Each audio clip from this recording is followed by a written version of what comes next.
বন্ধুর ভাইয়ের বিয়ে খেয়ে সেখান থেকে চলে গেলাম নারায়ণগঞ্জ বন্দর সাবদি। আর সেখানে গিয়ে একটা অকওয়ার্ড মোমেন্টে পড়ে গেলাম, বা সেটা দেখতে হলে ভিডিওটা শেষ পর্যন্ত দেখতে হবে।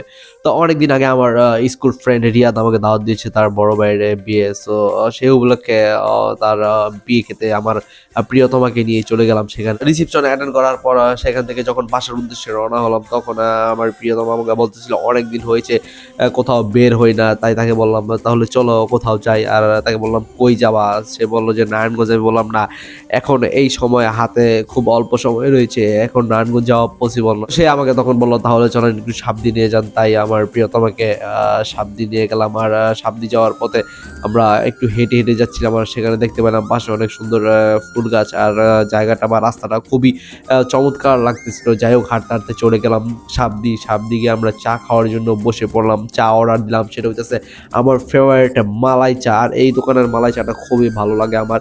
যদিও আজকে অতটা ভালো লাগতেছিল না, কারণ আমার ঠান্ডা লাগছে, কোনো কিছুতেই স্বাদ পাইতেছিলাম না। যাই হোক, আমরা মালাই চাটা খাওয়া দাওয়া করে আবার বাইরে হাঁটতেছিলাম। আর তখন আমার প্রিয়তমা বলল যে সে ফুচকা খাবে।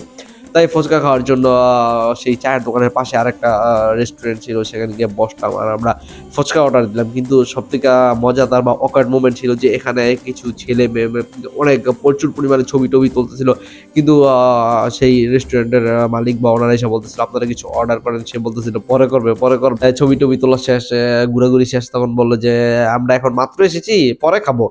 এটা বলে তারা চলে গেল। আর এই জিনিসটা আমার কাছে খুবই হাস্যকর বা একটু শরমের লাগলো। কারণ হইতেছে ভাই, আপনি যদি এই রেস্টুরেন্টে নাই খান, তাইলে তো এখানে এসে ছবি-টবি তুইলা এত কিছু ঘোরাঘুরি কইরা বা অর্ডার দিব, পরে দিতেছি এগুলা বইলা পরে চইলা যান। তাহলে জিনিসটা খুবই হাস্যকর বা বলতে হয় যে আপনাদের ম্যানার্স নাই। কারণ হইতেছে দেখেন, রেস্টুরেন্টের মালিকরা রেস্টুরেন্ট দিয়েছে তারা ব্যবসা করার জন্য, আপনাদের এসে ছবি তোলার জন্য না।